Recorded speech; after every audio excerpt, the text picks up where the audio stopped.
Vamos entender o que acontece agora, quais os próximos passos deste trabalho da Justiça, com os dados da perícia nas mãos. Aqui no estúdio está o promotor que cuida deste caso, o promotor Dr. Rodrigo Merli, vai conversar com a gente ao vivo aqui no estúdio. E nós conversamos ao vivo também com o Dr. Alexandre de Sá, com o irmão de Mércia Nakashima, o Márcio Nakashima, e com a mãe dela, a dona Janete. Quem está ao lado deles é a repórter Ana Volpe. Olá, Ana, bom dia. Olá, Celso, bom dia a todos. A expectativa da família de Mércia é que os 3 desembargadores aqui do Tribunal de Justiça que analisam o caso, que eles neguem esse habeas corpus e, portanto, o Misael ficaria preso até o dia do julgamento. Eu vou conversar agora com o Márcio, o irmão de Mércia, que vem acompanhando essa história desde o começo. A gente sabe que ele esteve ajudando nas investigações, inclusive. Hoje é mais um dia importante para a família de vocês, né? Isso. Hoje vai ser julgado o habeas corpus e nós acreditamos e esperamos que ele deva ser negado e que seja restabelecido o pedido de prisão. E sobre a justiça eu quero colocar 2 coisas, né? Uma, que eu acho importante falar aqui, que o julgamento é um ato público e eu e minha mãe fomos barrados de entrar no tribunal. Então é uma coisa que eu quero deixar claro, que nós somos barrados de entrar.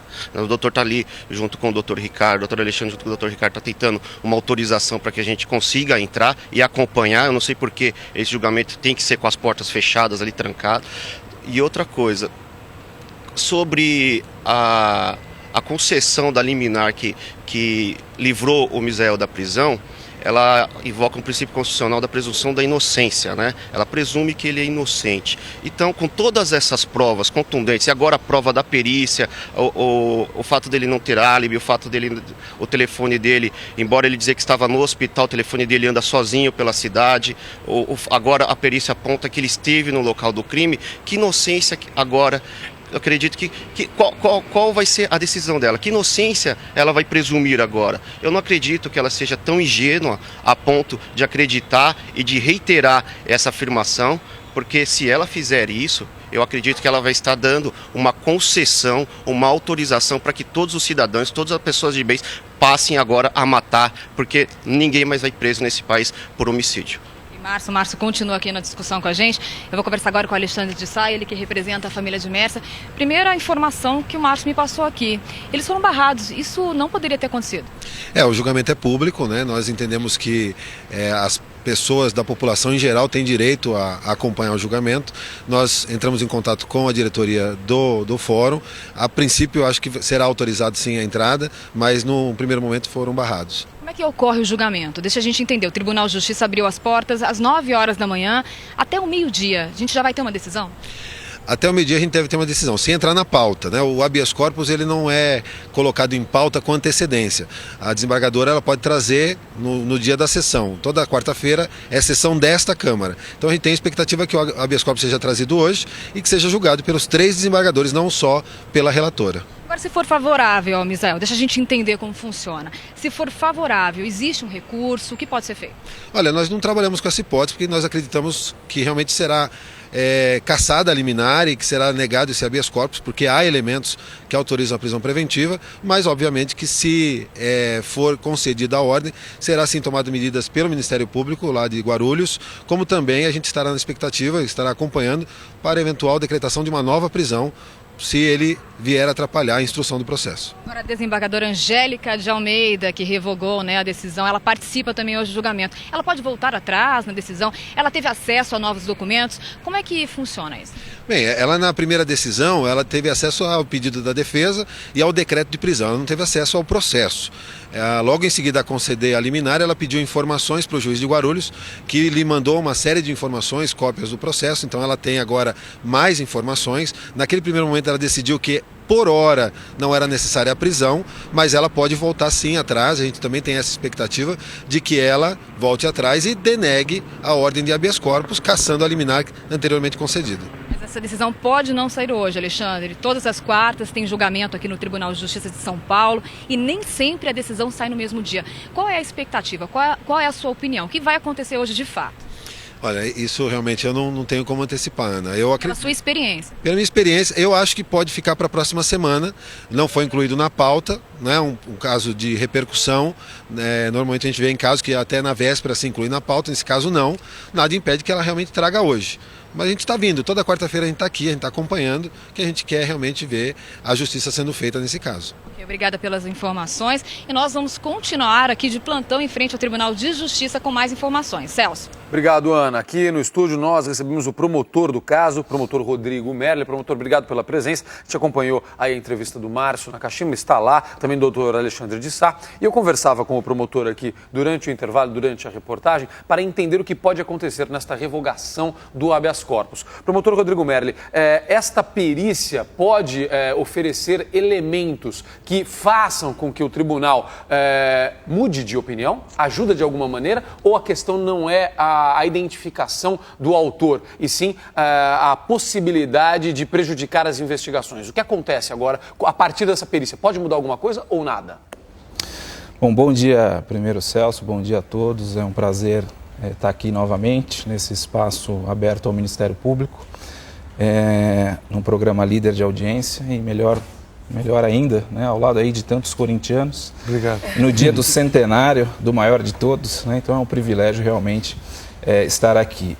Com relação aos laudos, se algum desembargador tem alguma dúvida ou tinha alguma dúvida em relação a indícios de autoria, então nos parece que essa dúvida precisa ser sanada e que foi cabalmente sanada por intermédio dessas novas conclusões periciais. Porque para se decretar a preventiva de alguém, também é necessário que hajam indícios de autoria. Esses indícios estão mais do que comprovados. Aliás, eu diria que não existem só indícios, existem provas contundentes, não só subjetivas, por intermédio de testemunhas, mas também objetivas e técnicas que colocam não só ele nos arredores ali da casa da avó da Mércia, mas também agora principalmente na própria represa onde tudo foi finalizado. Então, se algum desembargador tem alguma dúvida em relação à autoria, isso está sanado, isso pode contribuir sim para o decreto da prisão e para a revogação da liminar do habeas corpus. Agora, promotor, o que aconteceu é que na concessão do habeas corpus não foi este o ponto